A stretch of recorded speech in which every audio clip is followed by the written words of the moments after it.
Hey guys, எல்லோரும் எப்படி இருக்கீங்க? நீங்கள் பார்த்துட்ருக்கிறது ஆண்டிப்பனூர் டேம். ஆண்டிப்பனூர் டேமோட செகண்ட் பார்ட்டு. அதாச்சும் நீங்கள் பொதுவாக எப்போ வந்தீங்கனாலும் மெயின் ஏரியாவை நீங்கள் பார்ப்பீங்க. பட் இது வந்து சிலருக்கு மட்டுமே தெரிஞ்ச இன்னொரு ஏரியா.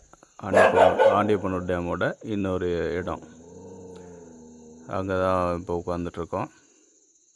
டைம் வந்து 6:30 PM ஆகுது, ஈவினிங் 6:30க்கு. இங்கே வந்து லோன்லி பிளேஸ், இங்கே யாருமே இருக்க மாட்டாங்க. இங்கே பார்த்தீங்கன்னா நீங்கள் தூண்டில் போட்டு நீங்கள் மீன் பிடிக்கிற அளவுக்கு படிக்கட்டோட நல்ல வசதியோடு இருக்குது. பாருங்கள்.